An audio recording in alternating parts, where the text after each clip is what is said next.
Good morning, my name is Roy Michael, some of you know me. After this hour and a half, you'll all know me. I'm recording this and I'm going to be putting it on the three Hemet West websites. And if any of you are on the secret witness program, you might want to leave. All right.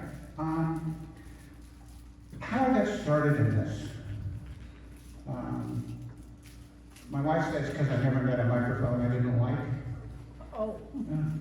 But I was a victim of identity theft twice now. My wife and I had gone to Sedona for a few days, had used our Discover card quite a lot.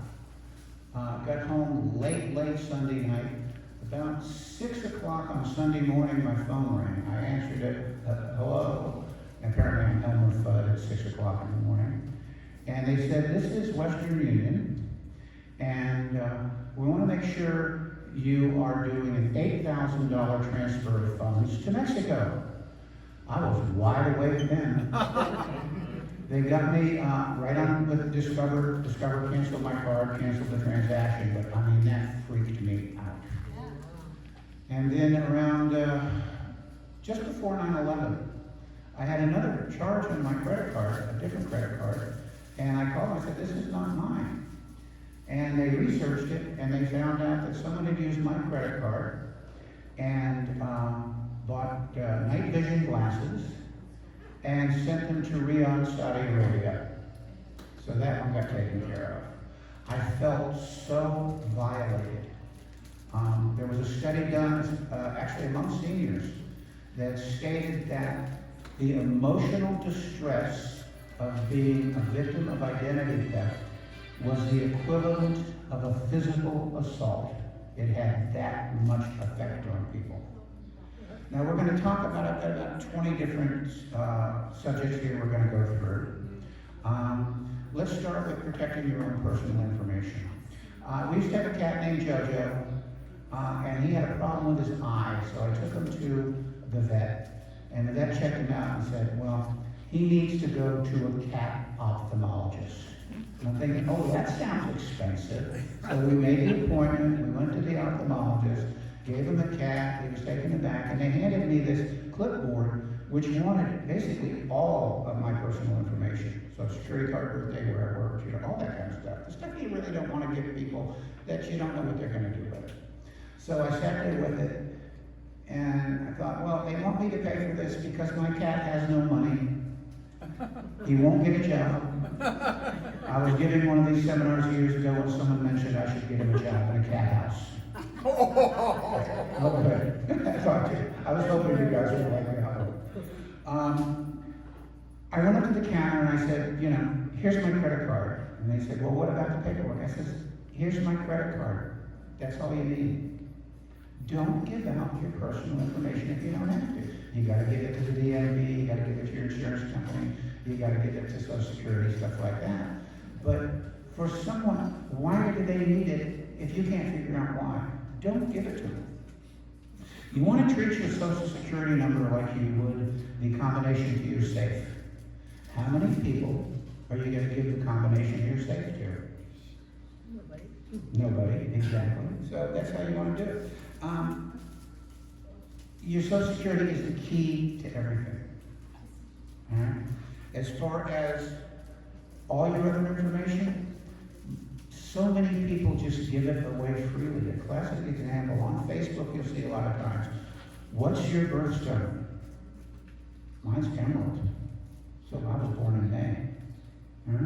There's a national deep web database on all of us where this little bit of information is picked up and then it's posted there, and then the bad guys can look at that. They find out who you are, they know your address, a lot of times they'll know your birthday, your Social Security number, where you were born, all things like that. Because of all these little Facebook posts where people just naturally give that information. You want to feel you belong, and that's the psychology behind it. Just be very careful of information that you're giving out. And a lot of it is out there. We'll talk about your credit reports in a bit. Passwords. My wife uses the same 4 letters and the same 4 numbers in different combinations Her Facebook has been hacked twice. Her computer has been hacked a couple of times. And I keep telling her, I have a password book. I write very distinct passwords, generally 9 or 10 digits and letters and pound signs and question marks and all the things like that.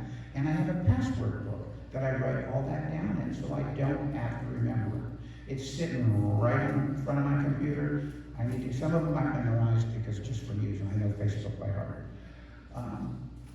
You have to make it difficult for them to do it. An easy password is real simple to do. I was giving a seminar at Mandalay Bay for the employees. They had heard about me giving the seminars around, they invited me in. And I was talking about passwords, and I said, you can't use something that people can easily figure out. You know, a classic example, when I worked in the parking lot, I saw all these vanity plates. Are any of you using your vanity plate as your password? And I was looking in the back row, and the lady, her eyes just went wide. I know what she did as soon as the seminar was over. She went and changed her password. The personal information database we talked about, that's a real thing. And it's real easy for them to get that information. How often do you get credit card offers in the mail or on email? I get them all the time. Get a shredder. I bought mine at Bed Bath & Beyond. It was pretty cheap. I think I got it in the Beyond department. We've all got the big gray trash cans that we put out every Wednesday night. How easy it is for somebody to get in there and just grab those. They will fill it out. They can pretty much get your information. You have, they have your address, because you're right there. And they'll change the address on it so the card gets sent to them. Someone tried that with me. I searched it down, the address. I called the credit card company after I pulled it up on my credit report, because I check that frequently. And it was to one of those little mailbox etc. in Fort Lee, New Jersey. So I got all the credit card people, and I talked to them, and they were able to stop it, got me a new credit card, and everything like that. But that's how easy it is for them to do. I had a client, I used to be a mortgage banker, and I had a very well-to-do client. And he had called me one day, he says, Roy, can you come over to the house? We really appreciate it. We have something we want to talk to you about. So I went over there and they said, we just found out that we have a credit card with an $18,000 balance on it. And it's at our daughter's address, but it's in our name. That's a conundrum. Because you have two options. You can pay it, or you can have your daughter arrested. Depending upon which daughter mine. I have one daughter, and she's wonderful. They chose to pay it. Holy shit. And so I told them, I said, hey, before you pay it, negotiate with them. They will negotiate. They ended up paying $12,000 out of the 18, which was pretty good. You know, I'm a born negotiator. I got it down to 6, but that's a different story. Family and friends will take advantage of you if they can. I wrote a book on this. I ended up self-publishing it. I gave it out at seminars and stuff like that. And a friend of mine had a so-called friend of him who was in financial trouble move his family in to his garage. And they were living there for a few months. And he had bought that book, and his friend got hold of it and was reading and everything like that. And he took a lot of the information that I'm giving you on how you're getting scammed and ended up scamming them. You never know who it's going to be. Grandma gets a call. Hey, this is your grandson Joe's roommate.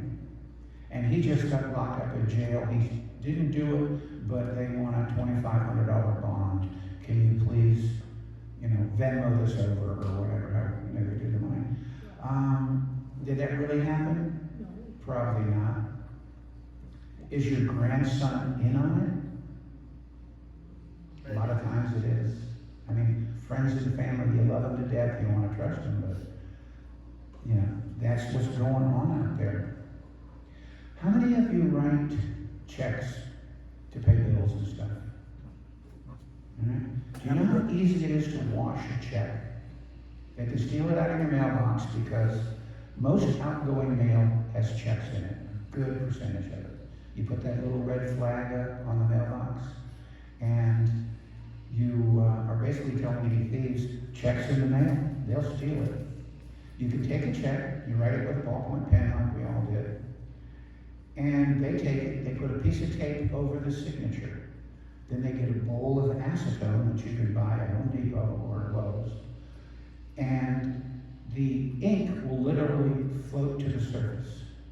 They take the check out, they let it dry, and that, your signature is on there, verifiable. And they can write it for any amount they want. So, they make a thing called a gel pen. You can buy it at Staples, Target, probably CVS. Acetone doesn't affect it. So if you continue to write checks, buy a gel pen. They're only a couple bucks.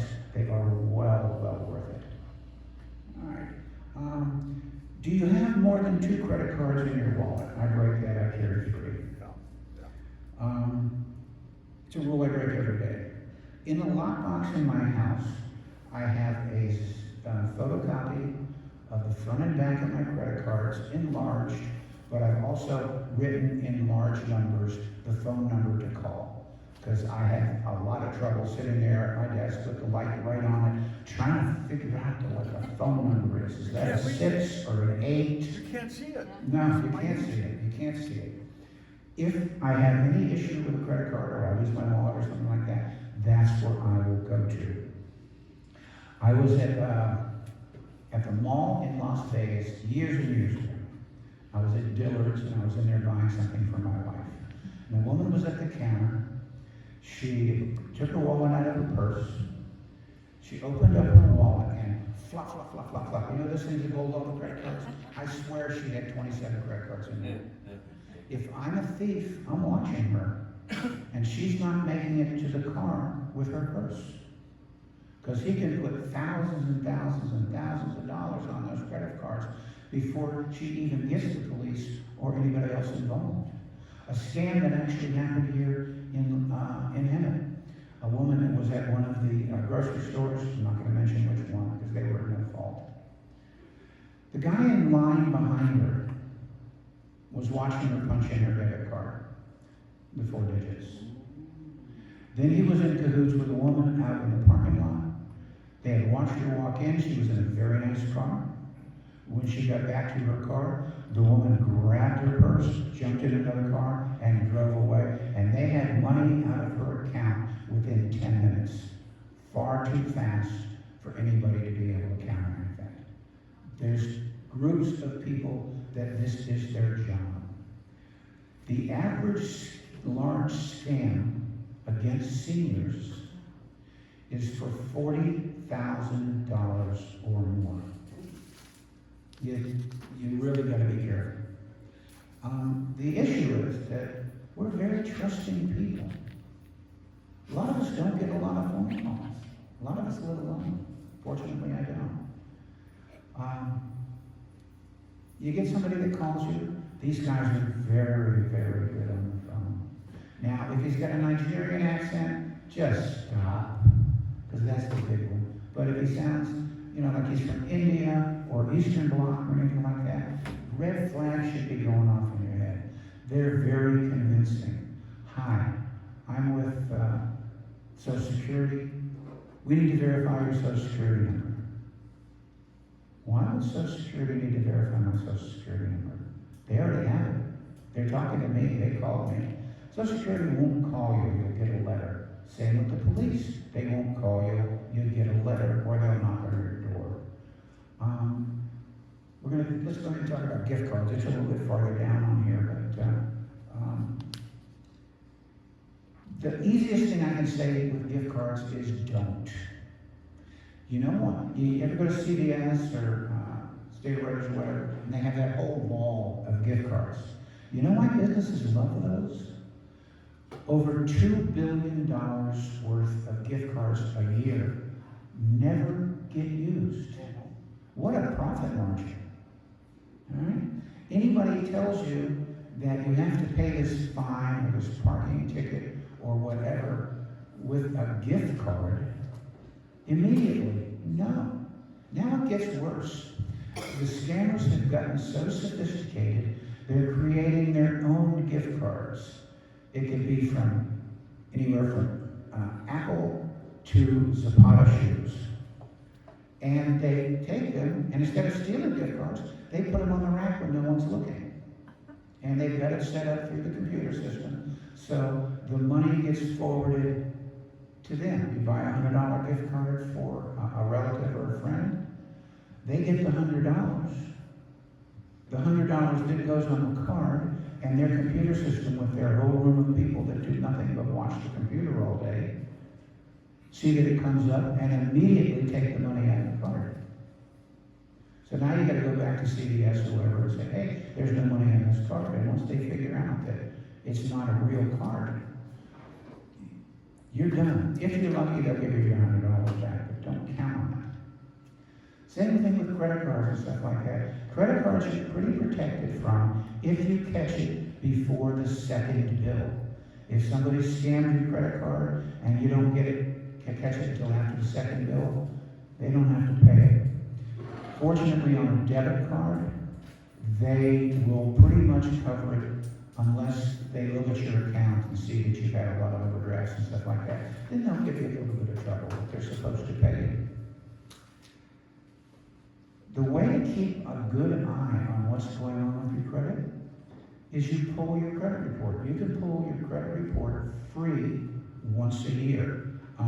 Don't need to write this down. It's annualcreditreport with nos.com because I'm videoing this right now, and yes, it's still running. And I will be posting this on through Planet West websites. Speaking of, I wanted to thank the Recreation Club and the HOA paying for the food here, allowing me to come in here and talk with you all.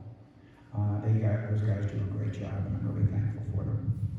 You pull your credit report, you got to learn how to read it. You can go on, a website and how do I read my credit report, and it'll tell you about it and what's going on. But you get to see all your accounts, and you get your credit score number. If you see accounts on there that aren't yours, you contact the credit reporting agency, and you can dispute them. You can see a debt on there that's been hanging around for a while in your credit report. You can dispute that stuff with them. It's not an easy process. You have to get on like Equifax or TransUnion or Experian, and you have to sign in, you have to give them your personal information, but that's a real website. And they have a dispute process, and you can make that stuff go away, but it's not easy to do. They don't make it easy to do. When you're on a computer a lot, there's a lot of stuff that the computer will put on your computer. They're called cookies. And you'd be surprised how many, on a day when I'm on my computer for a few hours, I check the number of cookies on my computer. They can be as high as 4,000 and 5,000. They literally dump this stuff. They track your information. If you get onto a really bad website, they can track your keyboard, anything you're typing in, your credit card number, your birthday, your social security, anything like that. You can get for free a computer program called CC Cleaner. And I run it every day, sometimes twice a day. What it does, it scans your entire hard drive. Doesn't take long, maybe about 10 minutes. And it comes up with the numbers. The last one I did, which was yesterday, was 5,278. Now, I've only been on the computer a couple of hours, but I go to a lot of different websites researching information and stuff like that, and especially for this, trying to make sure I get the latest information. It's free. They have one that you can actually purchase. I don't think you need the extra stuff on there. If you're a business and you're doing a whole lot of business stuff on it, maybe you want to pay for that. But on the regular one, just use the free one. It'll delete your Google history. It'll delete all the cookies. It'll clear your cache, which is information that gets stored based on what website you went to and stuff like that, information that you put in, and more. It does a very good job. It also once you're done clearing everything, it'll say you have programs that need to be updated if you do. I had to update Google Chrome yesterday. You click the button and your programs are up to date. Up to date means there's more and more system enhancements in there to protect your personal information.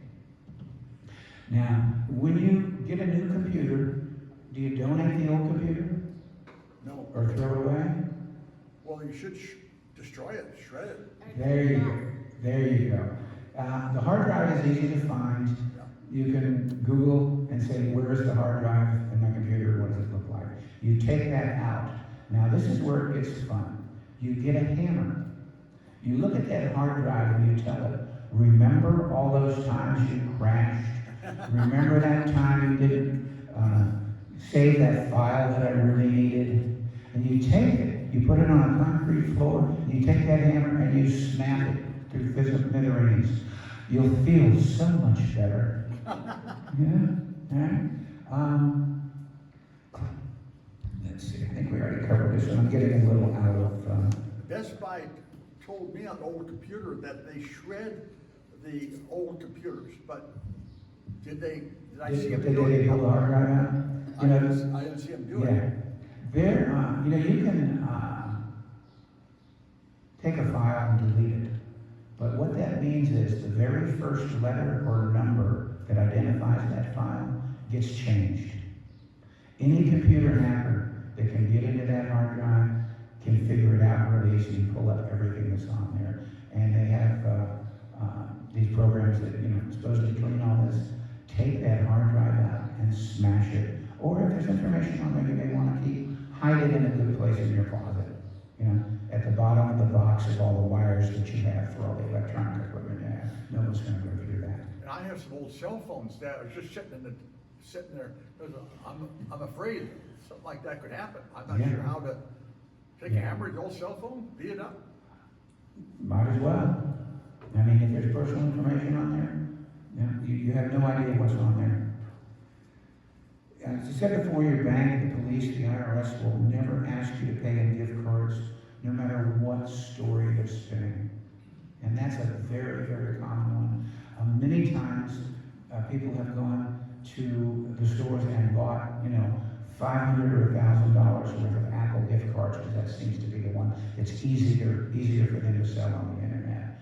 And many of the cashiers says, ma'am, stop. You're being scammed. And they're like, oh no, I have to do this or the police are going to come to my house. They'll call the police for you. Police will come and they'll explain, no, you're being scammed. All right, do you know what CAPTCHA is? It's when you go to specific websites and that picture comes up and it's like 8 different pictures and you're supposed to click on the one that has the stoplight in it or the motorcycle or the house or something like that. That's a pretty good security thing. But if you're on a website that really doesn't require security, and maybe you clicked on it from an email or maybe you pulled it off of Google, why would they have that security? Well, the problem is you click on those things, they can download a virus onto your computer. Now, there's a number of different antiviral programs out there. If someone is pitching you McAfee, say no. That's the biggest scam in antiviral technology that's out there. It's 99%. It's a scam. Now, my computer guy that I go to has me using what's called WebRoot. I researched it before we did it. It's not that expensive, and it clears my computer very, very well. I'm not, pushing you on that one. There's a bunch of good ones out there. Microsoft has their own. It's not very good. It never has been. The CAPTCHA, it's a good security thing, but on a website where you don't need security, I don't know. Same with the I am not a robot. They're messing with that one now. If you're on a website that really shouldn't require security, I would just go to another website for that same type of information and be careful with it. Because they're getting so good at this. This is one I found out about. I don't know if it's still available. I have not seen it here in Emmett. You go to the ATM and they have the option of putting your card in, or with that chip on it, now you can just tap on the top and it reads the information. Well, the problem with a certain set of ATMs was down at the very bottom it says, please close transaction. Well, on an ATM, you've never had to do anything like that. When you're done, your account is still open, and the guy behind you is watching you. And once you walk away, because you got your $20 or your $100 or whatever, or you made your deposit, he can walk right up. Your account is still open. He can see how much you have in your account, and he can take out the maximum that's out there. You really got to be careful out there. If you're at a gas station, there was a gas station here in town last year that had a problem. Someone had slid a little reader inside there. If you put your card in, and it doesn't just go in freely, it feels like a little nudgy as it's going in, take it back out. Don't do anything else with it, because they just read it. Call your insurance or your credit card company and say, hey, I think there might be a problem here. They'll have a brand new credit card out to you in a couple days. Just don't take the chance. You get, for some reason, you're on this email list, and you keep getting these emails. And you have no interest in them. You don't know how they got to you or whatever. They pulled you out of the database.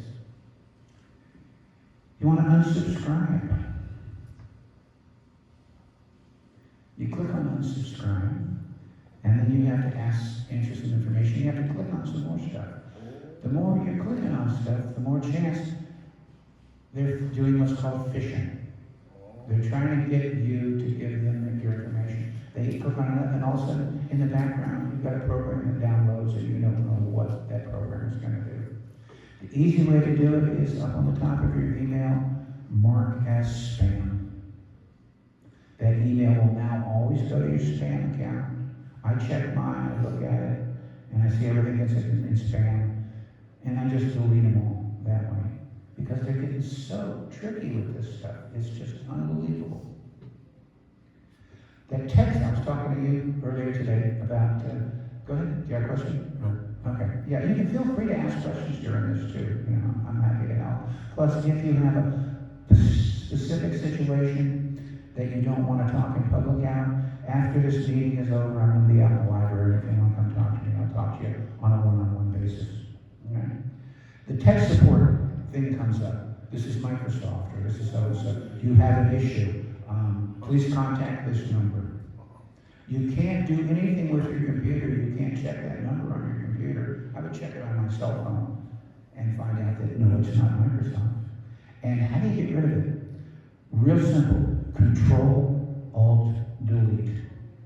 Your computer will shut down. When you bring it back up, if you have the ability to bring it up in what's called safe mode, fine. They're not really doing that much anymore. It'll come back up. It won't be on there. Google will ask you if you want to continue where you were.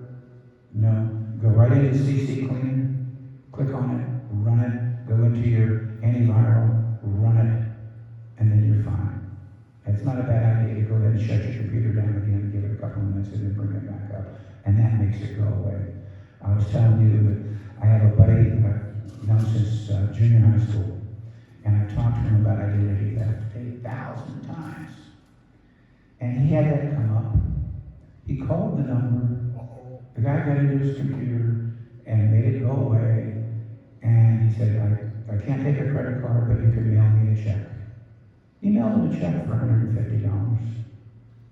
I mean, you know, you can't do stuff like this. You have to be aware. If it seems weird, call a friend. You can call, there's an anti-scam number at AARP. It's 877-908-3360. Or ask somebody that you trust. Or you can, my name's on the websites for all the sites. Send me a little message, say, hey, can I talk to you about this? I'm happy to help you. That's why I do this. I don't want any more night vision glasses going to Saudi Arabia. You know? Let's see. Medicare calls and asks for your Medicare number. I got that call about 3 years ago, right after COVID. He said, did you get your COVID test? Yes. Well, we didn't get your Medicaid number, so we need it. He said, is this Medicare? And he said, yes. And I said, well, don't you already have my number? I mean, you're the one that gave it to me, you know? I'm very happy that Medicare, years ago, stopped using your Social Security number because you're not supposed to carry your Social Security number with you. Your wallet gets stolen. That's the key piece of information. I remember back in the 90s, the police would tell you on your expensive items like TVs and tools and stuff like that to get one of those little electric etchers and etch your Social Security number right on there. You know? No, not anymore. You really, really have to be careful about that. You get a phone call. You won the lottery. Yeah, that's the phone call we all want, isn't it? No, you didn't. Oh, by the way, you know, in order to get your $250,000, you need to forward the taxes to us, which is $2,000, $3,000, $4,000. What are you thinking? I only have to give them $4,000. I'm getting $250,000. That's $246,000 to the plus. All right, that works for me. You didn't win the lottery. You get into an online relationship with somebody, and they're telling you this hard luck story, and you really get to the point they're super nice. They're real good at this. And they've got this medical issue. They need some money. They need you to send it to them. And once they're well, they're going to come visit you and hopefully make this a permanent relationship or whatever spin that they put on it, whatever story they want to tell you. That happens so often. And those are the big ones. Because you're getting them here from the Philippines with all the expenses that go with that and the spending money they need. It's not real. It's not. None of us are that lucky. You know? None of us are that lucky. A lot of phone callers you get say, is this so-and-so? They are recording you. If you say yes, they have that recorded. And now they play the game that, well, they're selling this specific thing that you don't know about. And what is required for them to be able to turn it in to a credit card company to pay for it or whatever is that you said yes, and they have a recording of you say yes.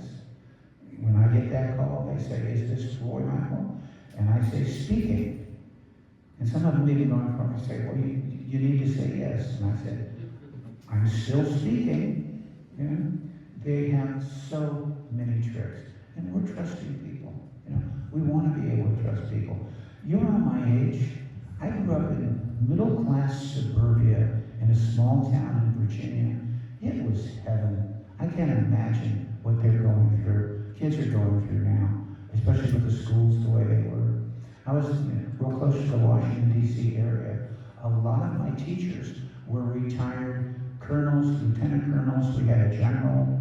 You know, there was a good bit of watching over us, let's put it that way. You know, it was kind of specific. I was a little hellraiser in high school, but I managed to graduate. So, and then woke up and was on the dean's list in college. You know, that they will really press upon you the urgency of what's going on, why you have to do this. It's very, very important. We will send the police to your house. You know, you will get, you'll get in big trouble for this. You have to do this. Your Social Security will be stopped. Whatever thing they can think of, this is what they will try and calm you with. The more the scammer requests an urgency for you, the more giant the red flag is. Okay? Now,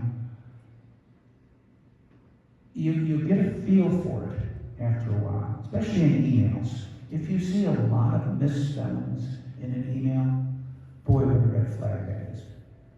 The English is not their first language. They don't know how to spell. There's an investment scam that's going on right now that I know is catching a lot of people. I've heard this one long before. There was a company out there that was contacting people by phone, identifying themselves as stockbrokers or financial advisors and say, hey, I got your name from a friend of mine, and he said I should give you a call. So you're not saying a friend of theirs, a friend of mine. And so they can't say, well, who's the friend? I said, well, it's a friend of mine. And they say, I'm going to give you 3 stocks that I want you to launch. I'm not asking you to buy them. I'm not asking you to do business with me. You're welcome to check with your own stockbroker if you have one. And then let's watch it for the next 2 weeks. So 2 weeks later, you get a call. 1, 2, maybe even 3 of those went up a little bit. So now you want to talk to this guy a little more. You get 3.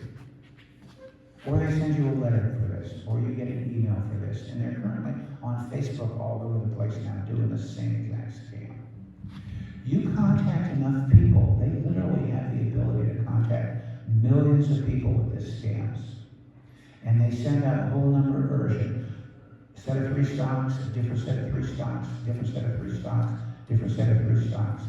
Odds are, if you put that out to millions of people, there's going to be a pretty large number, maybe up in the thousands, where 3 or 4 of those multiple ones that they send out actually hit.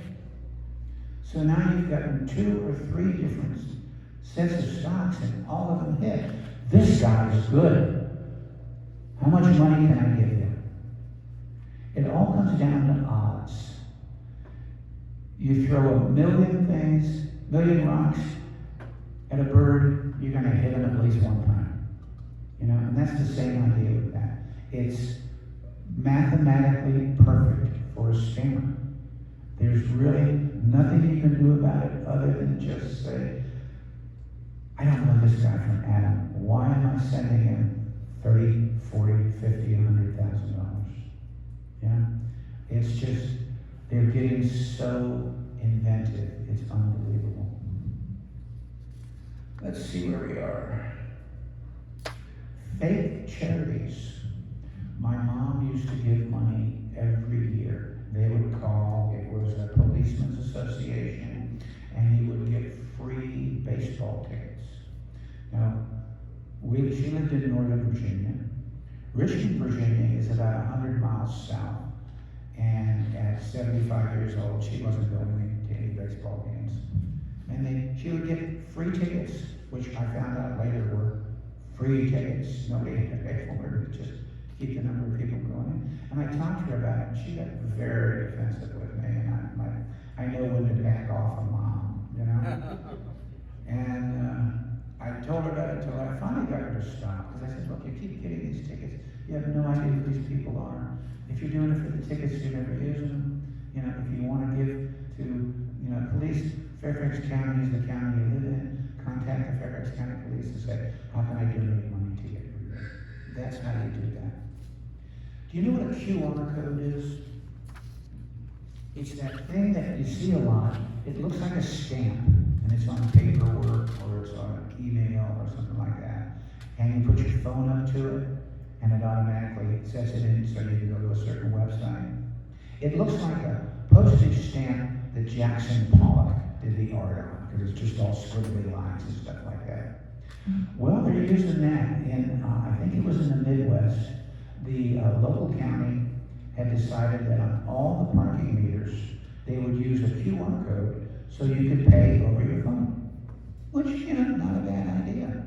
So somebody got real smart and made the same type of QR code, same size, put it over top of every single one of the parking meters in town, and all that money went to them.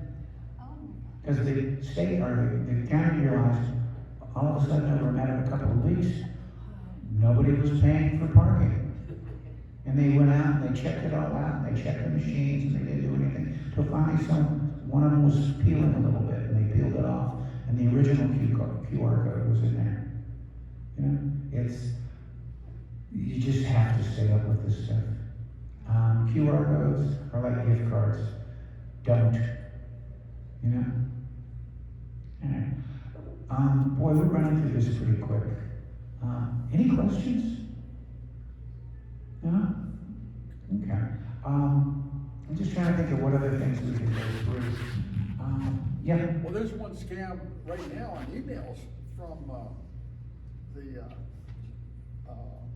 farm supply store here at Lowe's. Over 55, you get a wagon for $10. there's a lot of kind of things like that. There's fake ones, especially for fast food restaurants.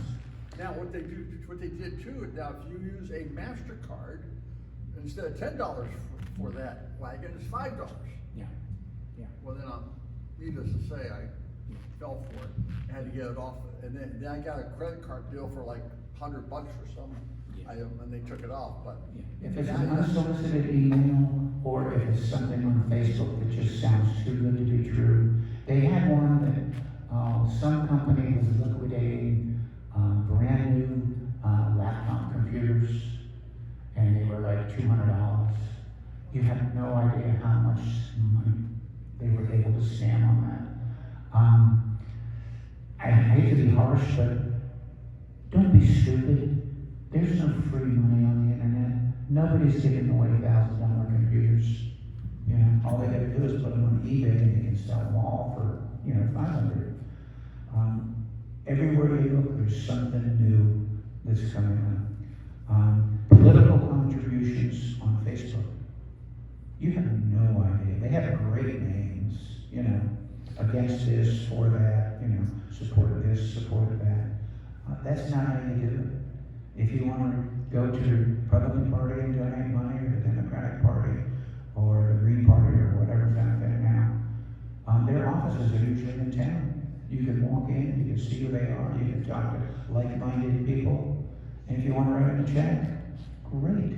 That's how you do it. Sending money over the internet. I spent probably 30 years in finance, so I know how money moves. And it moves very quickly, and we just get a little bit too trusting about what's going on. You have to become a little bit more of a cynic in order to keep your money going. Yes, sir? Well, there was a time when you did a business deal and you shook hands with that person, that was your bond, that was word. Now it's like, not so much. Yeah. Back in the late 50s, the first credit card, I believe, that came out was the Diners Club. It was in big cities, and they would hook up a whole bunch of different restaurants. And you were no longer yourself, your name, you were a number. And then Bank of America came out not too long after that. As I said, I grew up in a very small town called Springfield in Northern Virginia. My dad was a sergeant in the Army. Back in the early 60s, the sergeant didn't make a lot of money. I remember our mortgage payment was $212, and some months it was a little late. The really only grocery store in town was Bond Foods.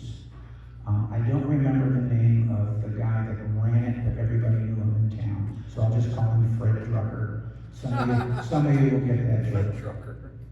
And Mom would go in near the end of the month. They got paid right on the 30th or the 31st, and it would be the 25th, and the fridge was kind of empty, the cupboards were kind of empty, and he would extend credit personally because he knew you'd come in all the time, and that was credit back then, the handshake, just like you're talking about. Well, that doesn't happen anymore. You can't go into CVS to pick up your prescription, you don't have the money, and they'll say, well, you just go ahead and take it, and we'll, give it to you later. You became a number, and it was no longer you, it was no longer personal, it was just a strict, silent business transaction. And you really have to understand that now, being just a number, anybody gets that number, they have control of some of your money. And you really have to work with that. Boy, this went a lot quicker than I thought it was going to. But any other questions? You're full of them, come on. No, I'll think of more. I'll think of Yeah. more than I write down. If you put your car on Facebook to sell it, or sometimes even on Craigslist, and you put a picture of your car, cover your license plate. Because that's putting a little bit too much information out there. I was watching a video the other day at a car dealership. Someone had come in, there was a brand new Mercedes on the lot that had been there for a while. And someone got the serial number of it. And they were actually able to take that serial number, put it on a similar Mercedes like that, and then sold it to somebody unsuspectedly. And then a word got back to the dealership when the police got involved, when they found out that it was fake. And they said, well, we're talking about a vehicle that you sold. And they gave the serial number. They walked the police over to the showroom, and here's the car. And they said, well, how many miles are on it? And they said, 12.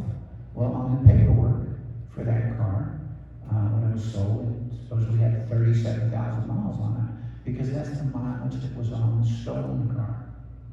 And these people are very good at this. If you're on Craigslist, be careful. Definitely Facebook. The amount of fraud on Facebook ads for selling things is so much higher. Craigslist is much tighter on this stuff. Facebook, they're just wide open. You know, be very wary of that. Yes, sir. Well, they say if you're going on a cruise or some trip or something, don't post it, because then the bad people will say, the house is empty. And the only things I have on my Facebook page is the birthday, went to Cal State Long Beach, drove a bus, have 2 sons. That's all. Maybe that's too much, I don't know. My dad passed about, I guess it's about 15 years ago now. And it was in the paper showing at his funeral, with date and time of his funeral. My mom and our family had lived in that house for 55 years, very safe neighborhood, never had a single issue. When we got back from the funeral, someone had tried to break in through the front door. And there's no doubt in my mind that we were targeted because we were at a funeral for a family member. How lousy a person do you have to be? I mean, it's just, I was getting interviewed by one of the Las Vegas TV news channels, and because I built a little bit of a reputation doing this, and my name had gotten out there, and someone recommended me to them. And she said, well, why do these identity thieves do this? And I surprised her. I said, because they hate you. You have, they don't. You worked for it. They didn't. This is their mindset. You owe them because you worked hard and they couldn't. You know, and again, that's the mindset that you're dealing with. So I have been talking just shy of an hour. I had this planned for about an hour and a half, but we've gone through this very quickly. I timed this out because I expected a lot more questions. You've done a great job. Okay. I made my share of mistakes too. Yeah, I know. I've been scammed a few times. You know, I won't tell you the whole story, but I got scammed on an envelope switch once. I won't tell the story. Well, you need to put your money in this envelope, and of course, you know, and they hand it back to me, and it's full of newspaper and not my money. You know, but I was at the wrong place at the wrong time, doing the wrong thing. So you know, I learned. Yes, my daughter. Just make sure that you read all of your bank statements. Oh, absolutely. Every little thing, because I have caught several times, and I call right away and fix it. Yeah. You know, and I had no problems with the banks. When Judy and I first moved to Las Vegas many years ago, we came in from Virginia. We stopped at a gas station on the side of Route 15, right at Moab, and got gas, filled it up. It was, I don't know, $50, $40 back then, I don't remember.